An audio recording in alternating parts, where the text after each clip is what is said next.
Hey guys, Mars Thinking here, bringing you another Dragon Ball Z Dokkan Battle video, and yes, it is happening. You guys probably saw my initial reaction on Twitter. It's taken me a quick minute to get this video recorded and then uploaded because I did do the live Dokkan Now viewing with the 5-9 guys, which a whole separate topic, but ended up being kind of pointless because for some bizarre reason JP decided to, or at least the Japanese Dokkan account on Twitter decided to spoil the big reveal of the Dokkan Now literally right before it came out, and then the global version just posted the information pretty much at the same time that the Dokkan Now went live. In fact, you can see the tweet up on the screen. This is from the global account. It went up at 3 a.m, which is at the time the Dokkan Now came out. So if you started the Dokkan Now at 3 a.m, you wouldn't have gotten to the bit where they revealed Super 17 before you saw it on Twitter. But there we go, boys. Our faith in the lobster god.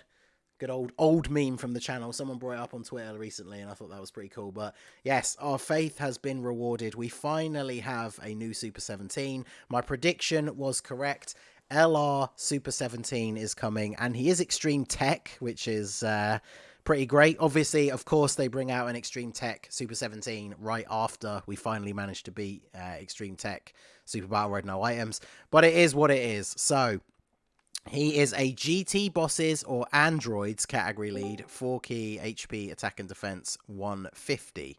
So that means that they're still holding back a 170 lead for GT Bosses, who I imagine will be like a Dokkan Fest, probably the future Sin to Omega transformation card or something like that, which we will eventually get in the future. I can see that being like a new dual Dokkan Fest alongside a new Super Saiyan 4 Gogeta or something like that. So yeah, 4 key and 150. 4 key is obviously nice, especially for having other LRs on the team. GT Bosses is not super LR heavy at the moment, but that is going to be very, very useful. So his passive skill, attack and defense 170%. Then he gets an additional attack and defense 17% per Android's category ally attacking in the same turn, and an additional 17% per target Goku ally attacking in the same turn, not including himself. But that's 34% if the unit is in both. So if the other two units on the rotation are both in both, that is a huge buff that he's getting on top of the 170 that he already has at the start of the turn. So that's pretty crazy. It's an interesting that they've built him this way, considering he's releasing as like the GT Bosses leader, but realistically you need to run him around a bunch of androids and target Goku units, which is not, there's not a huge amount of crossover with GT Bosses. So it's going to be very interesting.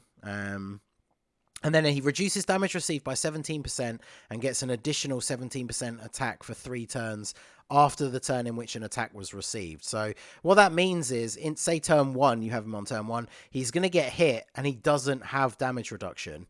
And then on the next turn, turn 3, when he comes around, right from the start of the turn, he's going to have 17% damage reduction and an extra 17% attack on top of all those other attack buffs that he has.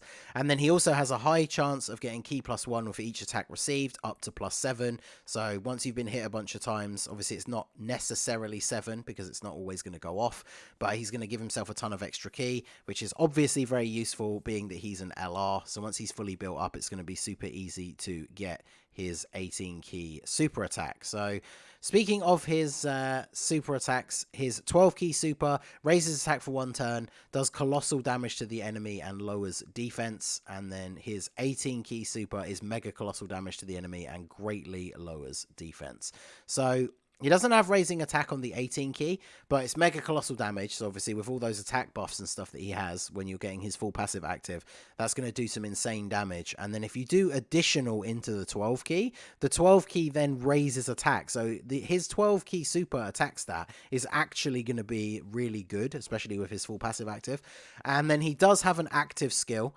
The Electro Eclipse Bomb can be activated after the character receives attacks 7 or more times in battle, and it does ultimate damage to the enemy and lowers attack and defense by 17% for 1 turn. So basically like the Super Saiyan 4s, it is an attack active skill. Hopefully they do a better job with this than they did with the GT Super Saiyans, because their active skill kind of hits like a feather, but at least you don't have to wait forever, right? Because with 7 attacks, if we look at events like the GT Goku event, Super Battle Road, I mean, in some instances, you might be able to get 7 attacks in one turn, but chances are you're probably going to receive the 7th attack on the second turn that you have him, so turn 3 or turn 4, depending on, you know, where he started, and then you're going to be able to use the active skill on the next turn after that, which I don't think is too bad of a restriction. It kind of puts him in between like the units like the Super Saiyan 4s and then the GT Super Saiyans in terms of how early you can see his active skill. But damage dealing active skills are quite nice for saving till later on in an event. And in like Super Battle Road, for example, especially if you can put him in a stage where there's a load of enemies, if you put him in a spot where he's going to get hit a bunch of times, you're then going to be able to use that active skill to potentially finish off an enemy who might have been attacking you in slot 1 and then save yourself from a whole bunch of damage. So I don't think we missed anything out. I've got Goresh's translations up here as well. Yeah, obviously links. He's got Android Assault, Fear and Faith, Fused Fire, Nightmare, GT, Fierce Battle, Legendary Power. All of that was shown in these images here. And then, yeah, GT bosses, androids, artificial life forms, target Goku, inhuman deeds, power absorption. So with the way that his passive works, I feel like the reason they gave him androids as a sub-lead is because just like the OG Super 17, his best link partner is going to be Android 13. And Android 13, like, you can run a full GT bosses team, but Android 13 wouldn't be on that team. So by having the androids sub-lead, you can then bring Android 13 on the team. He's a target Goku and android unit, so he's going to be giving that massive buff to 17, and they do link up pretty well. The only downside, of course, this guy does not have big bad bosses. I don't know why they decide to do this, because the OG Super 17 doesn't have it, but the 2 SRs that awaken into Super 17 do have it. Now, I would be okay with him not having it if he was a 17 and Hellfighter 17 that fuse into Super 17, because then you could still link him up with the AGL one, and the fact that he doesn't have big bad bosses wouldn't matter too much because the AGL one doesn't either, so they'd pretty much have the same, like the full link set.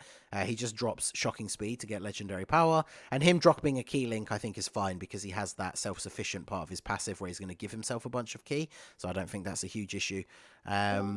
But yeah, like, he should have big bad bosses, really, especially because he's the GT bosses leader, so pretty awkward. But I mean, I'm still super hyped. On paper, he looks really good. I think right now, at the time of recording, Truth is setting up to do the showcase because JP had their data download, so very much looking forward to see just how powerful he can actually be. But let us go ahead and check out his animations. I have actually watched them already, but they are amazing, so let's go ahead.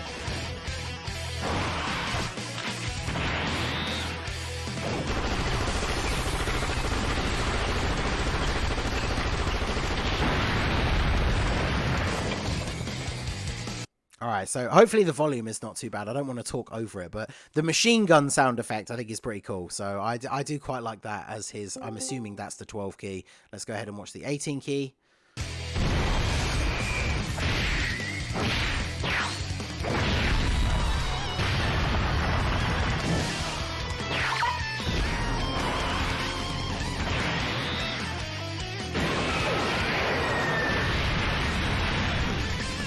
All right, yeah, that's super cool as well. But here we go. This is the big one, boys. This is the active skill, and I mean, you may have seen it already on Twitter, but yeah, he has the hair flip. So let's check it out.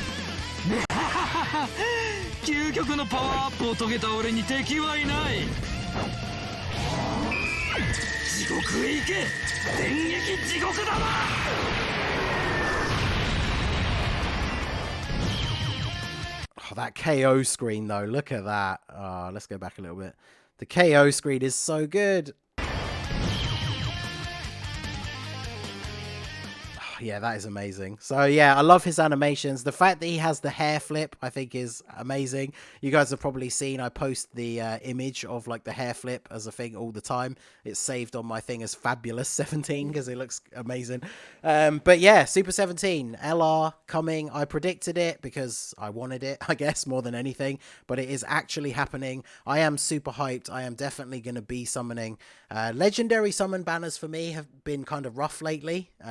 It took took me well over 1,000 stones to get one copy of Teles. I went about 1,000 stones and didn't get Jiren. So I'm really hoping that this is going to be the one where the luck turns around, because obviously, you know, your boy really wants a copy of LR Super 17. So I will be summoning. The data download just came out on JP, so that means usually when this happens, they didn't give an official date for the release, but it means probably within the next 24 to 48 hours we're probably going to see this guy drop. Obviously he's going to drop with new sales and stuff as well, so I will definitely be summoning for him, and hopefully we can get lucky. So make sure to wish me luck down below in the chat. Let me know what you think of Super 17. I definitely think there are ways that he could have been better, obviously having big bad bosses, and the fact that whilst he's the GT bosses lead, most of his passive is actually built around like an androids team. But I still think he's great, obviously, and I definitely can't wait to see what he does. So let me know what you guys think down below in the comments section. So that is going to be it for the video, guys. This has been the Masked Ningen. Smash that like button, subscribe to the channel if you are new. Check out the links down below for the Discord and the merch store, and I will see you all again soon. Have a good one.